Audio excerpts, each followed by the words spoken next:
healing really can only come through community, and that even those who have made mistakes in their lives Right. Deserve the right to find healing. Welcome to the Island Girls Rock podcast. Here, we honor the stories, voices, and everyday magic of Caribbean women and girls across generations. Let's get into today's conversation. Well, hello, everyone. This is a very special hello. It is the first episode of season 2 of our podcast. And let me tell you, it's been a while. It's been a good couple of years since we've occupied this space. We have missed you. We are so excited to be back. We have some phenomenal guests lined up for you this season. And to start off, we are venturing to the Spanish-speaking Caribbean. And I think this is a first. I feel like this is a first. Don't quote me. But I feel like it's a first. We have someone from the Dominican Republic, okay? And I have to say, I'm very, very, very selfishly excited. For those of you who have been hanging with Island Girls Rock for some time, you will know that we have a book club. And our book club is called Let's Get Lit. And the whole purpose of our book club is so that we can really have space and hold space for authors, Caribbean authors, women and girls from the Caribbean and their stories. That is why our book club exists. And in 2022, I believe, we read a book, Neruda on the Park. And I have to say that amongst all the books that we read that particular season, this was one of our favorites. People kept on coming back to it, even though we finished reading it like 3 months ago. People were still coming back to the discussions. And you know another thing about this book, and we're so happy that for the first episode of the second season to have Cleyvis Natera, the author of Neruda on the Park, and also her new book, The Grand Paloma Resort. So I am going to welcome Clevis. I'm so happy to welcome you to the Island Girls Rock podcast. Hello, Chani. Thank you so much for having me. It is so heartwarming to hear that your book club enjoyed reading Neruda on the Park. It was such a long labor of love. I mean, anytime I hear somebody say they enjoyed it, it just fills my heart with so much glee. So I'm so glad. so much for having me. It's such a pleasure to talk to you. And thank you for saying yes. And let me tell you, my aunt is a member of that book club, and she lives in Texas, and she actually had to catch up. She'd missed a few books. And then when she got to Neruda on the Park, she was like, Shani, this book, I didn't know we had so much in common with the Dominican Republic, like some of the things that we grew up doing in Nevis. I'm like, yes, this is what we want. We want to show that even though we're separated by oceans and sometimes languages, that there is that shared experience of the Caribbean. And I do fluctuate between Caribbean and Caribbean. And that's again because of my dual upbringing between the Caribbean and the UK, and just the way things get mixed up. Like we had American cable TV, but still we're watching the BBC. So a lot of our pronunciations just flow between, I guess, what people call the American pronunciation and English, as in the United Kingdom, England. So there is that. Yes, I love it. It's so funny. I was just listening earlier today to one of my closest friends doing a podcast. She's from Trinidad and Tobago. And, she started out speaking, with this very Americanized accent. And halfway through, because she was speaking to two women that are also from Trinidad, halfway through, it was so musical and her voice was so beautiful. And I was like, this is the way I want you to talk all the time. I texted her, like, we need this musicality and this beauty. I love that. I love that. My favorite things about being from the Caribbean is just all of our inflections. And we are definitely going to explore that some more. But before we even really jump into our conversation, I just wanted to treat our listeners to a little background on who you are. right? Okay. So, Clevis Natera is an acclaimed novelist, short story writer, and essayist. Born in the Dominican Republic and raised in New York from the age of 10, she brings a vivid sense of place, culture, and identity to her storytelling. Her debut novel, Neruda on the Park, a New York Times Editor's Choice, earned a silver medal from the International Latino Book Awards. Her second novel, The Grand Paloma Resort, is out now from Ballantine Books. A recipient of numerous awards and fellowships, including PEN America and the Bread Loaf Writers Conference, Clevis teaches creative writing at Barnard College and Montclair State University, where she's helping to shape an exciting new bilingual MFA program. Listen, we have to sound the Jamaican horns for that, okay? So we will definitely be including, oh my goodness, honestly, I don't know. I have this, I don't know if it's a shared sense of pride when a woman or anyone of Caribbean heritage is out there in the world just changing lives and doing amazing things. And I truly feel that this is what you're doing, Clevis. I really, really do. Oh my goodness. Thank you so much. You got me over here cheesing my face about this. I had to take a lot of liquids because I'm just coming off of a book tour to recover from the Gosh. happiness. And just listening to you is like making me feel very, very happy. Aww. But you can't see. And that's okay. I believe you. So I really want to know, the first thing that I want to know is, when did you first realize that telling stories would be the way you navigate your life and purpose? Thank you for that first question.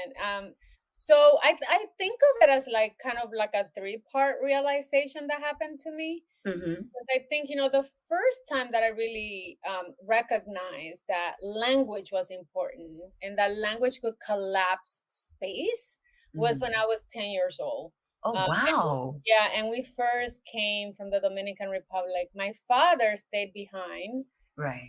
in DR, and I'm one of four. We came with my mother, and at the time, because my mother used to work 24 hours a day as a home health aide, in the Bronx, we were in Manhattan, and we had to be split up because none of our family members could actually house four children in their apartment. Right. So the first couple of months were very tough because not only were we separated from my father, we were separated from our mother who was working all the time, and then we're separated from each other. We'd see each other maybe once a week. Oh, wow. Okay. But, about once a month, my mom would bring us to this call center, which was, a few blocks down the street from my grandmother's house, where her apartment where I was staying. And back then we're talking about the late 80s. Right. Most people didn't have long distance calls in their home. It was quite expensive. And so, about once a month we would, march down the block to a calling center, and each of the children would get just a couple of minutes to talk to my father. And honestly, I just remember like the first time being quite shy and not saying very much. But then the next month, I took that month to like really observe the world and to think about what's surprising, what's amazing. It was cold. I had never experienced cold weather. And so thinking about the cold, thinking about the trains making their way with so much racket, and just thinking about what could I tell my father about this new life that we're leading. And so I would say, like, for me, thinking back about it, that was definitely the first time when I became aware of language as a way that you could kind of collapse that space and you could feel close to someone who wasn't close to you at all. Oh my I was only talking to my dad for like 1 minute or 2 minutes at a time. For those minutes, like hearing him laugh or hearing him asking me questions made me feel like we were close again, Wow. And you had that realization at 10 years old. So I was 10 years old, and then, over the next, I would say the next 8 years or so, I just fell in love with books, and I remember, we had some really tough times in my house. My mother married a man who was not a kind person and who was quite violent. And there was a lot of violence in my house as I was growing up. So this was not your father who you had left behind? Right. This was, my father was back in the Dominican Republic, and this was another man that my mom had gotten together with. And I have to tell you that during those very, very tough times, because there was a lot of violence in my house, and because we were, kind of separated from like our family during certain times, I just very quickly got very fixated on reading as an escape. Okay. And so I think that the second beat for me in realizing that writing would be like a way to make a life and to understand my life happened around the time when I was in middle school, because I read, and I was still learning English. I was probably maybe 13 years old, 14. And I remember reading Toni Morrison's The Bluest Eye. Ah, yes. And in that book, Pecola, who is our protagonist, a young girl, is being sexually abused. Yes. There's quite a lot of violence in her house. And it resonated so deeply with me, Chani, because I remember just thinking as I was reading that book, and the book, I found the book quite difficult. Yes. At the same time, there was a recognition that the things that were happening in my life were real and were actually worthy of putting in a book, that it didn't need to be hidden, that there was for shame. And sometimes, if my mom, especially when my mom, would suffer abuse and she would go to the hospital or she would come back home, people acted like they didn't see it, like no one asked her what's happening. No one got involved in any way. And as a child, it made quite an impression on me that like everyone acted blind to what was happening. And so I just remember reading that book in particular and thinking at the time, oh, people write about these things. There's something about confronting the truth. And then I would say, the third beat in that progression happened for me in college. And, a little bit more lighthearted. I know what I'm telling you, so on the side. No, but you know what, Clevis, as I'm listening to you, it's such the separation from family, the witnessing and experience, domestic violence, sexual violence. Unfortunately, that too is a shared Caribbean experience. And it's something that I feel that we are now speaking about, and others are recognizing, oh my gosh, this person experienced that too. I wasn't actually alone. And I think that's important because not only is it healing us as a certain generation, but it's helping to heal the ones coming after us, to make it okay for them so that there isn't that silence, right? Yes. And I think that's so important too. It is. It really is. So no, I really appreciate you sharing that and being so open about it. Yeah, I think that's important to me, to be open, because, well, especially because, by the time I got to college, and I remember I took my first creative writing class, and at that point I was just like a full-blown nerd, like I just loved reading, and I wanted to take my own try, like take a stab at writing creatively. And I just remember that that spring semester, I took a creative writing class of my freshman year, and my professor won the Pulitzer Prize. What? His name is Steven Milhauser. He won the Pulitzer Prize. It was, the year 2000. He won it for this marvelous novel that he had written. But at the time, I'm 18 years old. I'm in the class, and I'm thinking, well, they're handing out Pulitzer. This is what I should do. I love that. Win some Pulitzers, Let me go get one of those too. Yes. And for someone who didn't grow up, I grew up with a very rich oral storytelling culture, but I didn't read.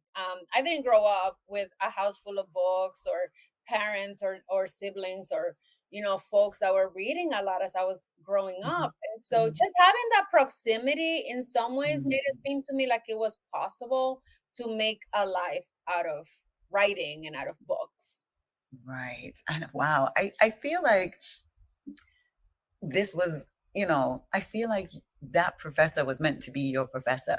So you could see that this is what I can do with this ability that I have. Right. Wow. Yeah. I love that. Exactly. I think back about it because I'm still quite close with him. I'm actually going back to Saratoga in about a month and a half for a book conference and a book festival, and I'm going to meet with him for lunch. And every time I see him now maybe once a year. And I still tell him that I think it's so interesting because, I went on to have a corporate job and to work in corporate America for 2 decades. But Right. that seed of possibility that was Mm. planted when I was 18, I think a lot of the persistence and perseverance trying to build a creative writing career really came from that first year and feeling like there is no limit in the world. There's a way in Right. which you can reach your dreams, even if they seem impossible. Right. And what a beautiful and potent message for you to receive at that particular juncture of your life. And you've mentioned that you kind of not strayed, but you went a different path for a few decades, but you came back, and you came back because I'm finding that your purpose is your purpose, and you will always come back to it. You Yes. right? So no matter how many reroutes you may have or plot twists, you will find your way back. And like you said, that seed was planted. You Yes. had that, and when that you'd been telling stories since you were 10. Hmm. So even then, that you were rooting yourself in your purpose. And we're all very happy that you came back to this. We're very Me thank you. too. I'm so glad. I'm so happy I'm not working in an insurance company anymore. Oh my goodness. Yes, we're very happy. And no shade to anyone working in the insurance industry Okay, I at still all. have a We lot of friends. appreciate you. I have Okay? a lot of friends. I value their contribution to society. 100%. Okay?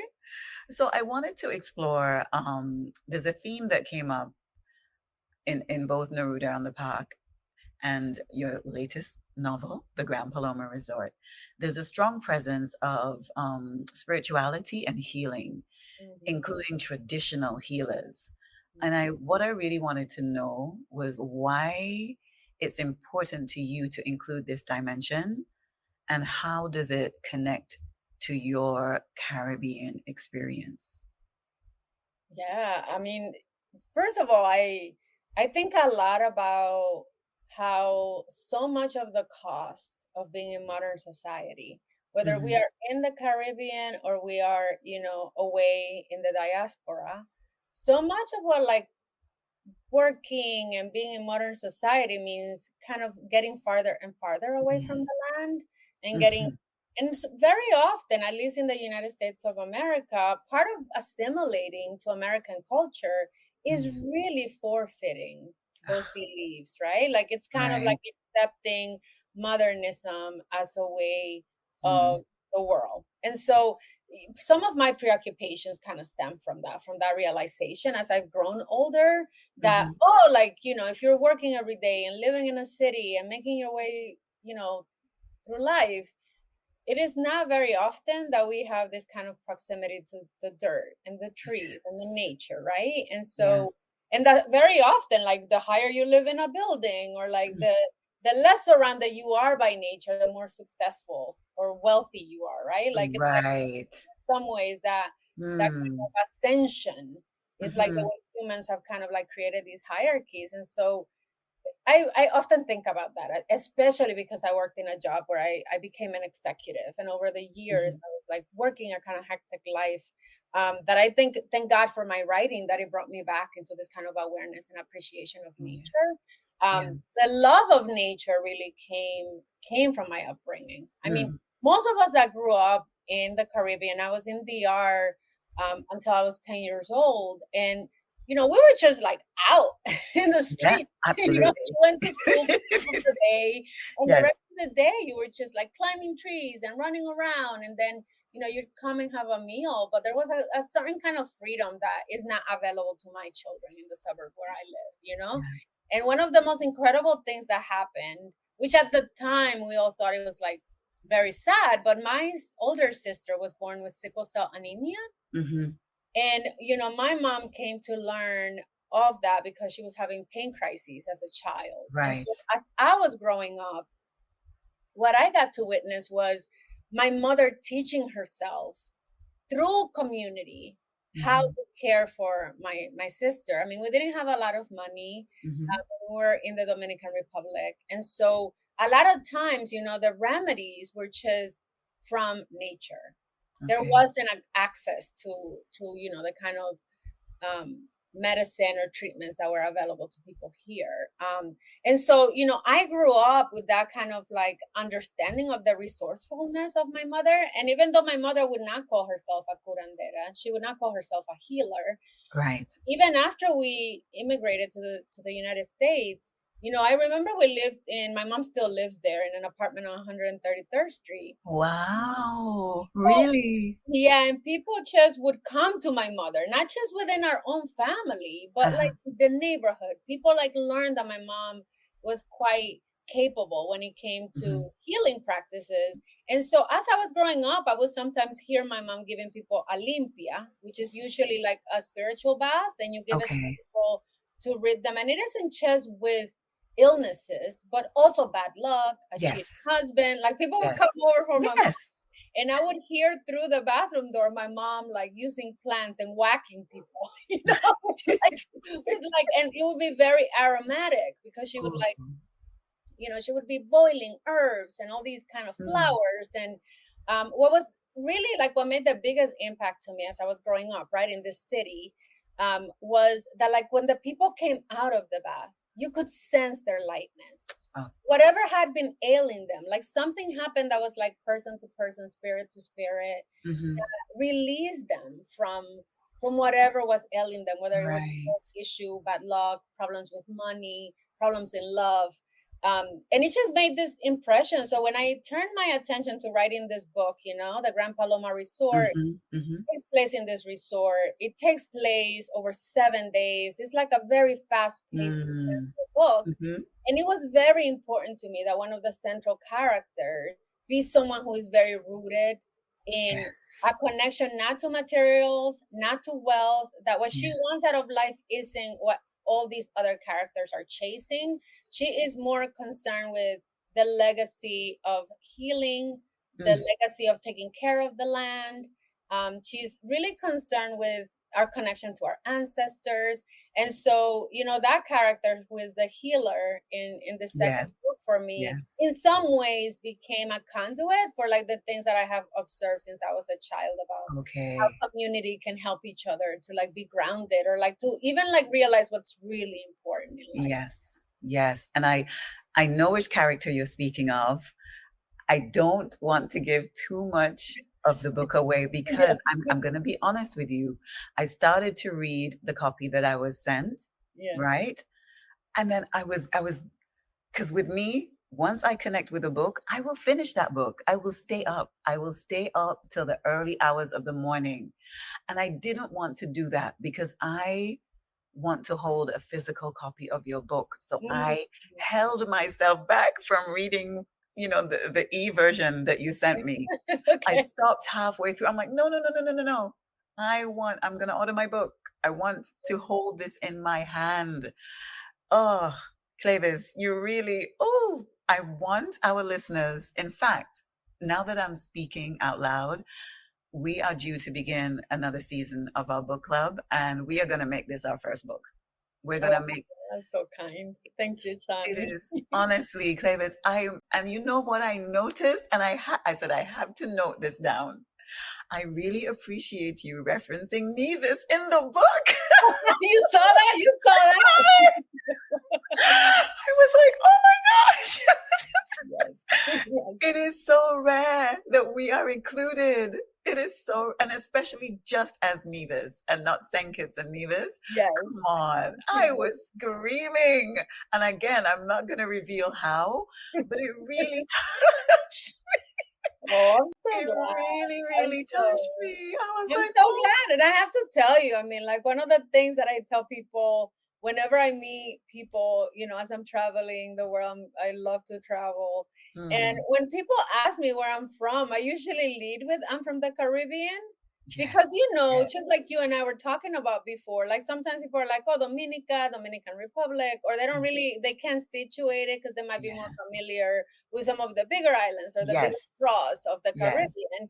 And so there's like this shared space that I think most Caribbean people have, because even though we're a region that isn't that expansive, we are quite separated. And Yes. so, I've been quite inspired by some women that I know here. The Hmm. friend that I was talking to you about from the podcast, Marsha Messiah, she started this Brooklyn Caribbean Literary Festival. And so through her, I have made so many connections to Caribbean writers.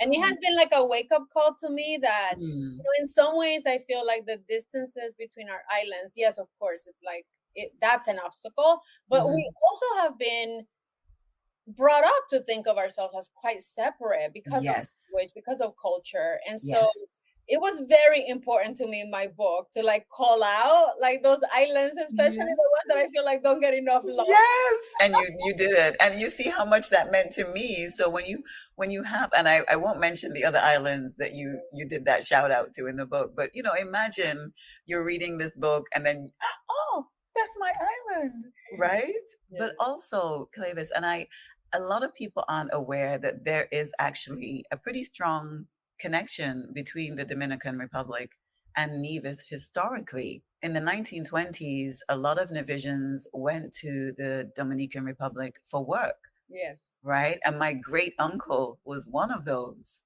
And Wow. so yeah, and so I have these Nevisian Dominican Republic cousins who grew up in the Bronx, like, you know, and we actually have a small community of people from the Dominican Republic here in Nevis. And Mm, so there's now there's an area, a residential area that people reference as Spanish Town, right? mm. And so they've been here for long. Like, so they are Nevisians, but Yeah. they are Nevisians of Dominican descent. Yes. Okay, so when you're like, even today, I took a taxi home, and my taxi driver was from the Dominican Republic, and so he was playing some music, and I was like, oh, I'm like, wait a minute. I said, is that compa? And he looked at me. He's like, how do you know compa? I said, it's from. I said, excuse me, I'm Caribbean, am I not? But no, he started to laugh. And then I said, well, that's Haitian, but I said, are you Dominican or Haitian? And he said, I'm both, which I Wow. absolutely loved. I really loved that he said that. And so we had a lovely conversation, and his family have been here for decades. One of my favorite makers of patties on the island, she is of dual heritage, Mm, Nevisian and Dominican.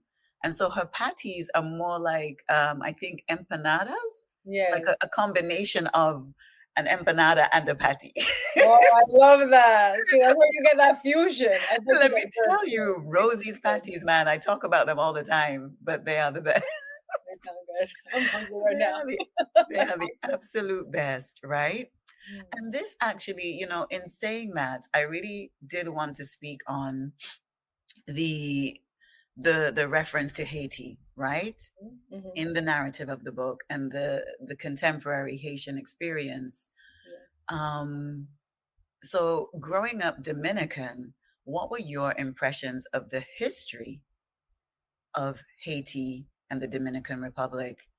Um, and why did you choose to include that in this particular novel? Mm. Because we have, of course, Elena, and she's an activist and advocate and all the things. Why did you think it was important to include that in this particular book?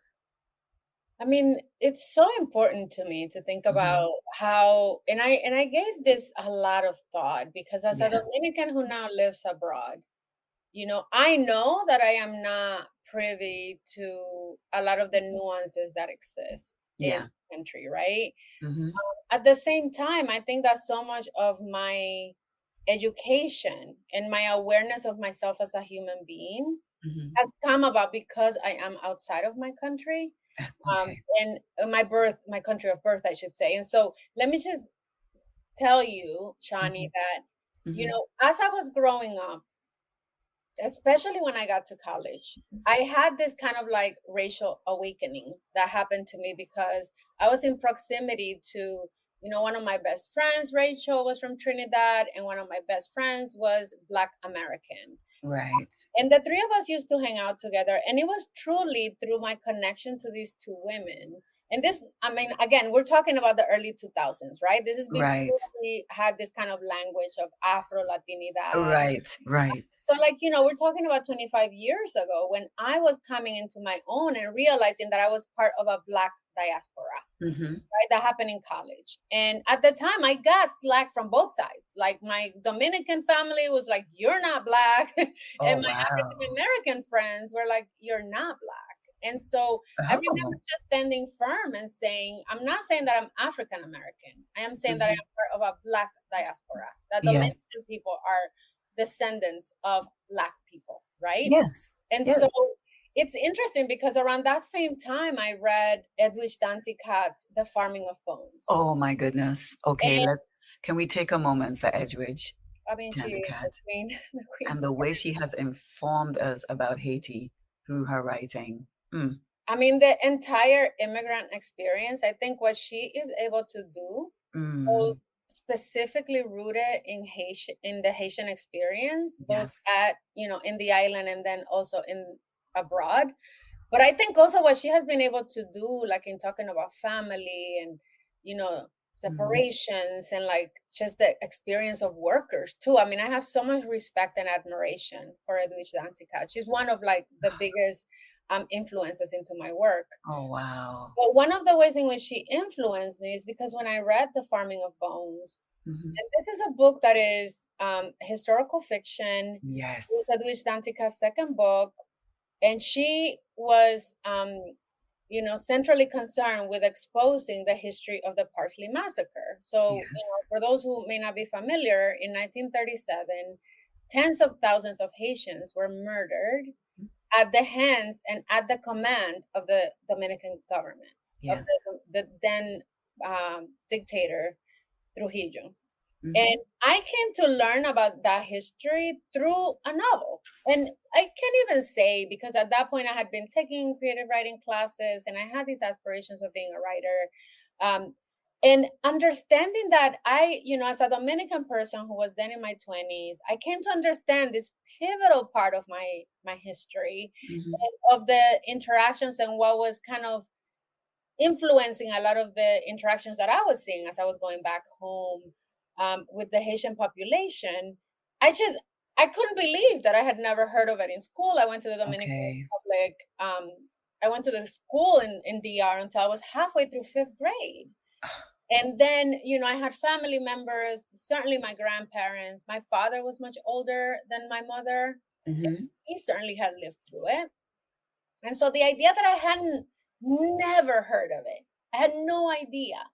And I came to learn of it through this book.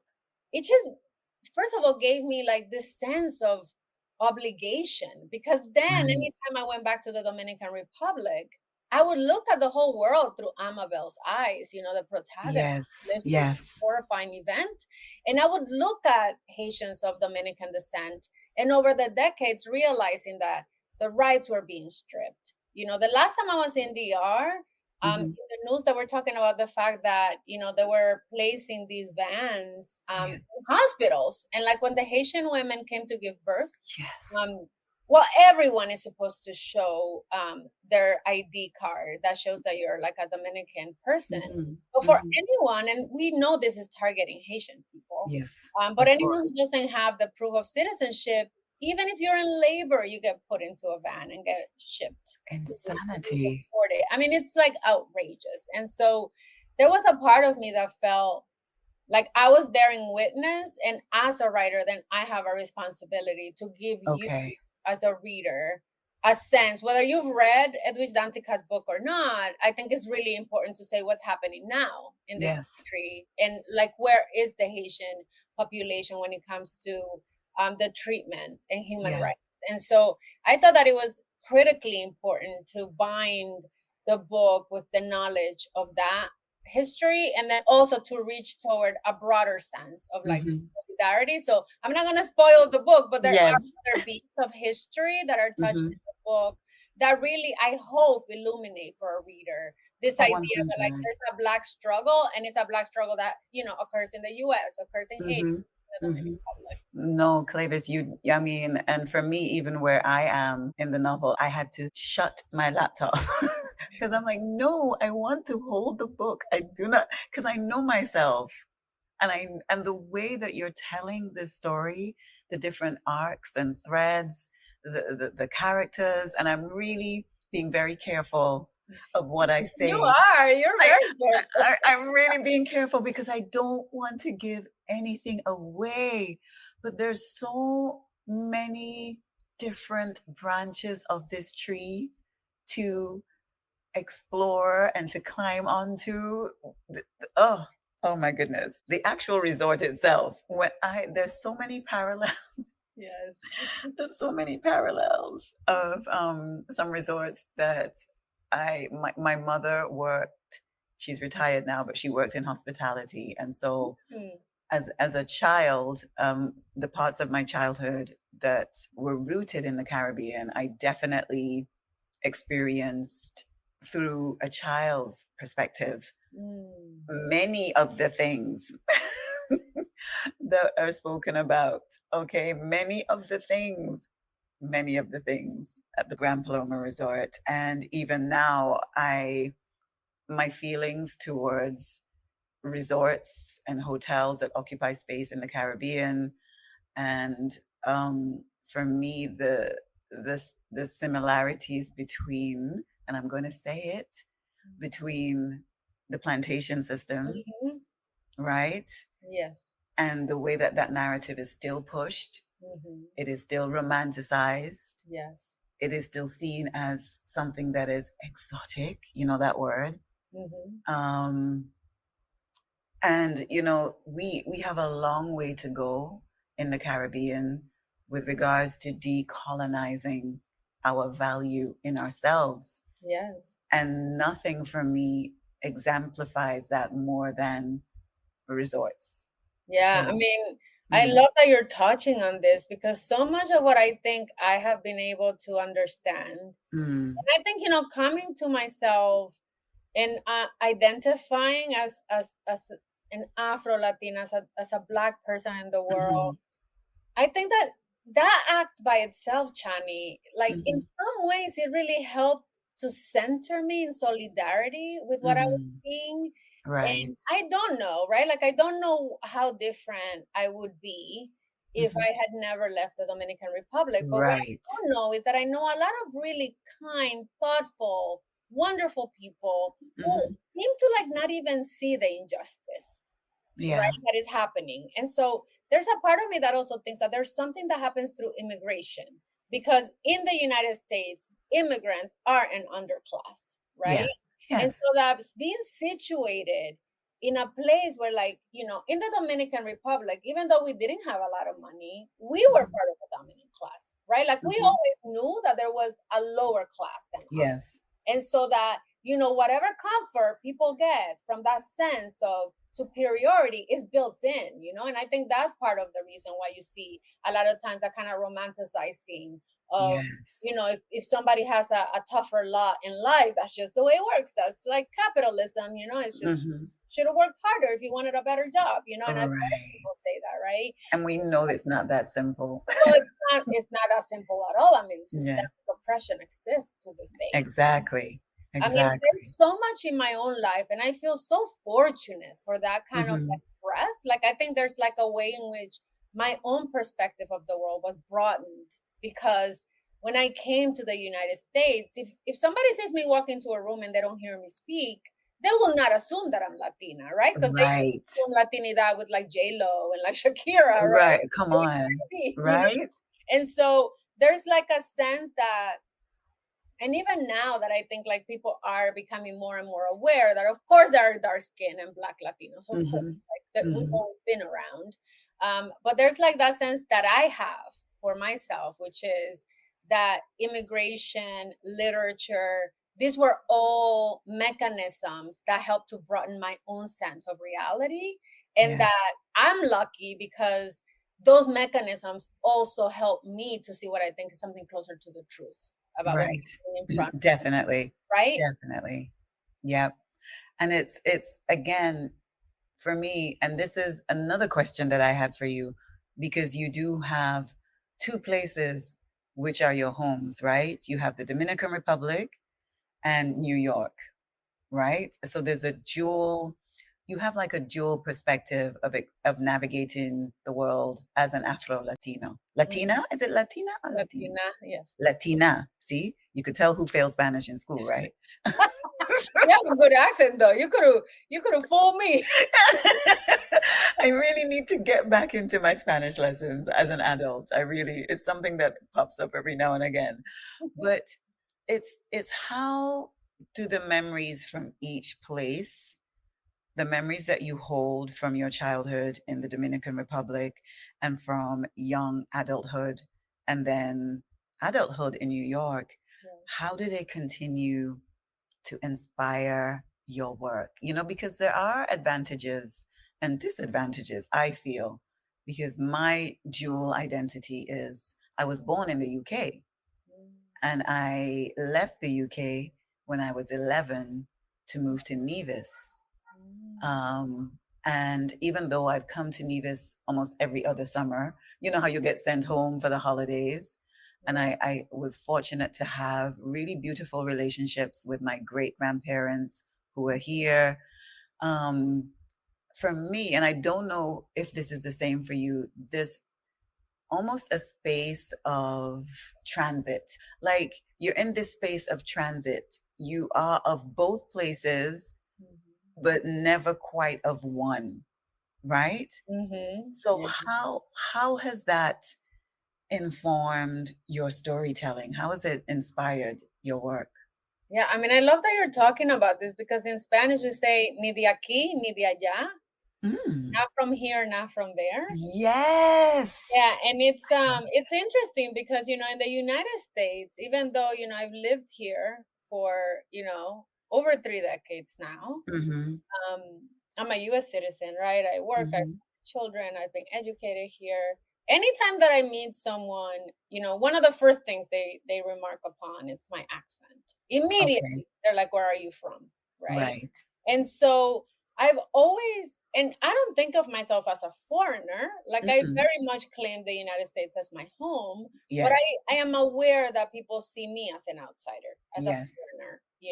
And of course we know, like some of that is just racism, right? Like unless you're even Black Americans sometimes are treated like foreigners in this land because so much of what people think as the American stereotype is someone who's white, someone who's blonde, these things that have never been true.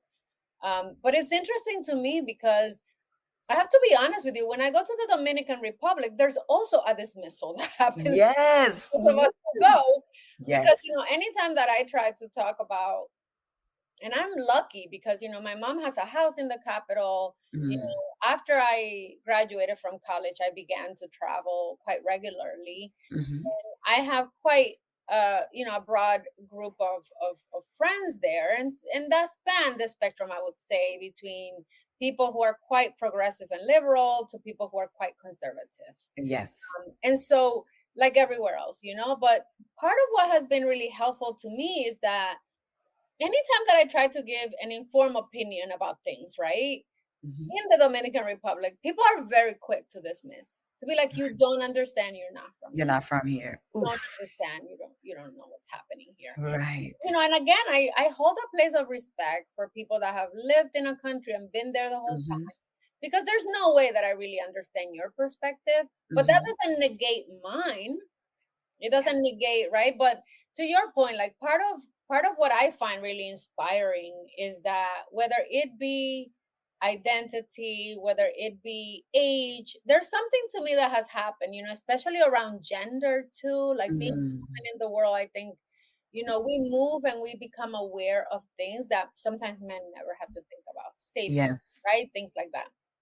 And so I feel like just as, I felt when I was in my 20s, and it was almost like, oh my God, somebody splashed cold water in my face because I went to the ER and all of a sudden I could really see the injustice that I mean, we talk about Dominicans of Haitian descent losing their birthright, right? And then like we talk about people who are migrants and you're like, wait, this is so complicated, the history between those two countries, between Haiti and DR. But at the same time, there's something to me that has really helped me to understand this insider outsider perspective. Right. Right. And I think, Right. especially as I think about like all the years that I was working in corporate America, and how I went from like a person who grew up with very little money to like now a person who has money, who is, Mm-hmm. in a very different class than the class Mm-hmm. that I grew up in.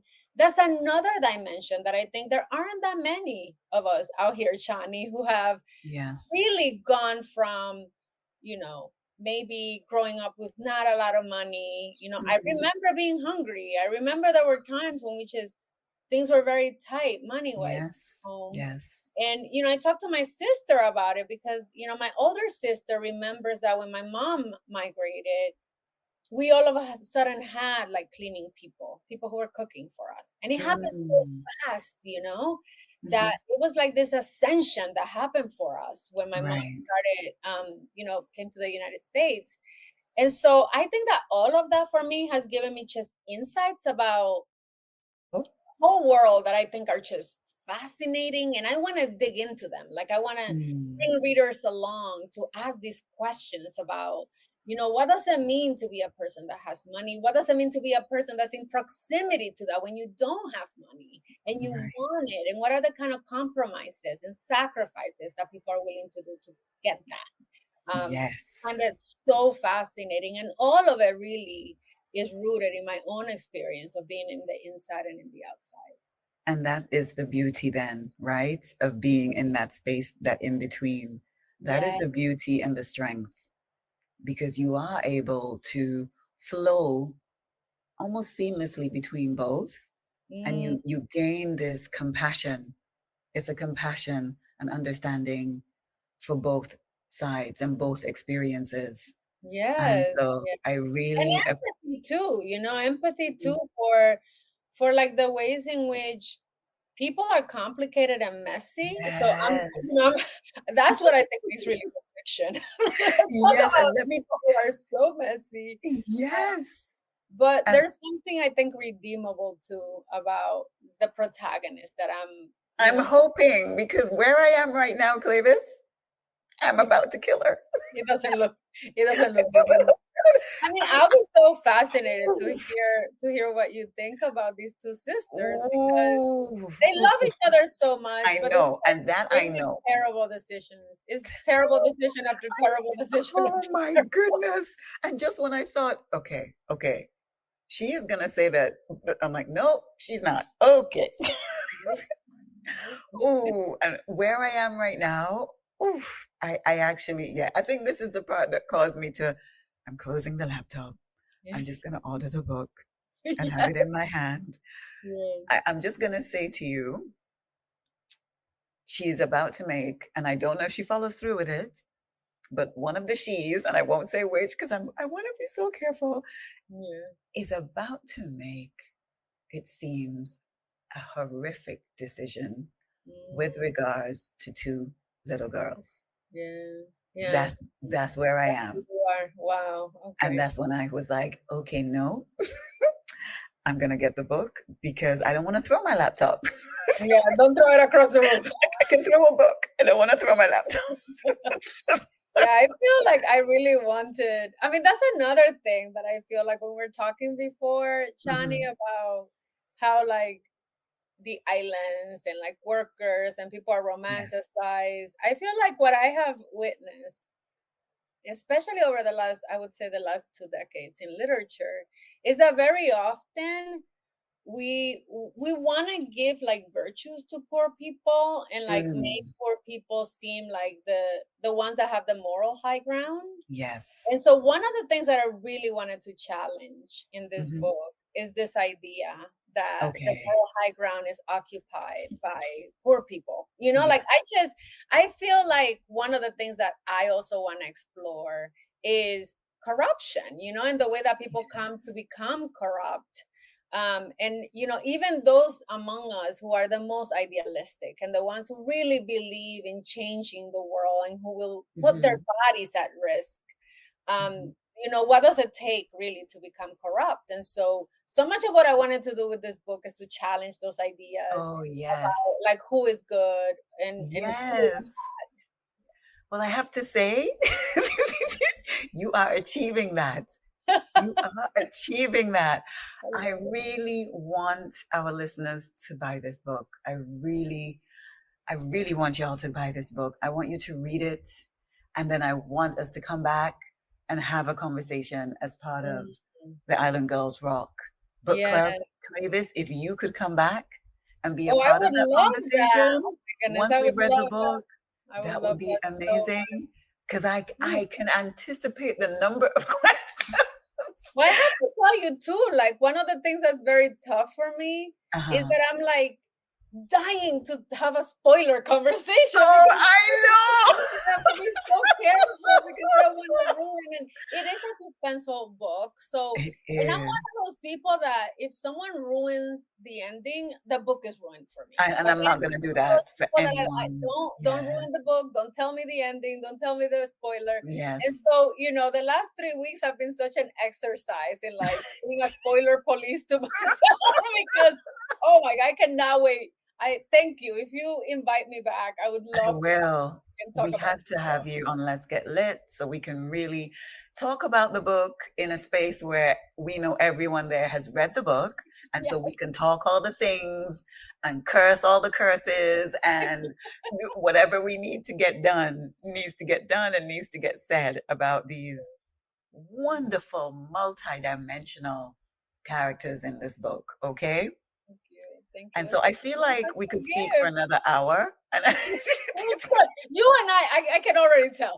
You and I could just kick it for a long time. We can definitely kick it. But I am very reluctantly going to bring this conversation to a soft closing, right? Yeah. And and I think you've already answered this question, to be fair. But, what do you want your readers to take away from this book? What do you want them to take away? I love that question. I think one of the things that I really hope is for a reader to walk away with an appreciation for like the natural beauty of the Dominican Republic. I mean, I have traveled the world and sometimes I go to places where people are like, this is the best beach in the world. And I'm like, not even. No, it's not. Like, have you been to the Caribbean, people? Exactly. Like, what are they talking about? We really are from like a region of the world that is just absolutely stunning. And, I think that it took me a very long time to like understand that like that is such a gift to come from a place that is just naturally so stunning. Stunning. And so, I tried to do that in the book to really, even though it's a fast-paced book, I wanted the world to feel lush and really to like pay homage to like the land and the landscape. Yes. And then the other piece to me is really more rooted on my own beliefs about how healing really can only come through community and that, there is even those who have made mistakes in their lives, deserve the right to find healing. And so, one of the things that I wanted to offer readers in this book is this idea that healing is possible, but you have to come to it. Like, like healing doesn't happen on its own, and it certainly does not happen in isolation. And so much of what the book is trying to achieve is to illuminate that sense that, healing is possible in community, and that each of us as individuals have to come ready to heal some of those painful experiences we've had in our lives. So I hope that is also part of like the takeaway for readers, just about love and how like the power of love is the power of healing. And I think that is such a beautiful way to come to a close of this conversation.